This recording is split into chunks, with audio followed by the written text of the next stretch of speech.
For the first time ever, and in a major shock to Europe, Viktor Orban, the prime minister from Hungary, just said Hungary actually needs Ukraine to win.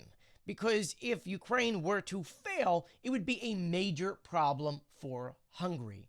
This is something incredible that he said. I say this because for the past 4 years, this guy has been bashing Ukraine, been siding with Russia, continued to buy Russian fuel. On top of all of that, when it comes to the European Union, this has been the guy stopping all the support for Ukraine.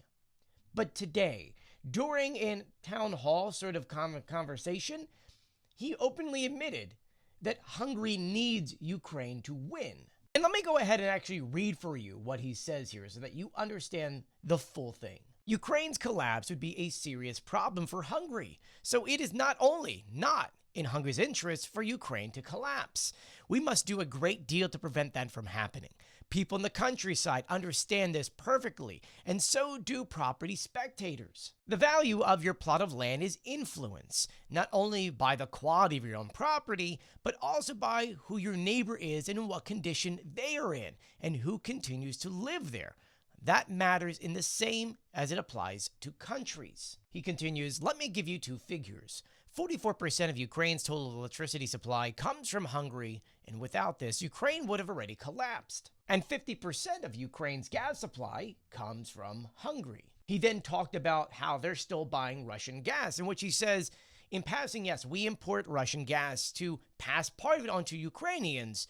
As you can see, the world is a bit more complicated than it appears from Brussels. Because remember, they're the ones pressuring Hungary to stop buying the Russian fuel. He ends it by saying, the situation is therefore that we need a stable Ukraine. We provide assistance and it hurts that some of it's stolen. The war does not strengthen Ukraine. It destroys it. Only peace can strengthen Ukraine. Anyone who truly stands with Ukraine must want peace. I do want to fact check just one little thing here. When he says that Hungary provides about 44% of electricity to Ukraine, it's a little far-reaching a little bit there. They only provide about 40 to 44% of just imported electricity to Ukraine. Ukraine generates a ton of their own electricity, and so that 40 to 44% only refers to those being imported into the country, not the total consumption. And that 58%, I need to tell you, has never been confirmed. There's actually no information online to even clarify 58%. Since Ukraine does buy it from many different countries, and they also have their own drawdown and their own supply. That aside, it is weird to hear Viktor Orban say this stuff, but then again, it is an election year. So he needs those votes because he knows he's not going to be doing well this upcoming election.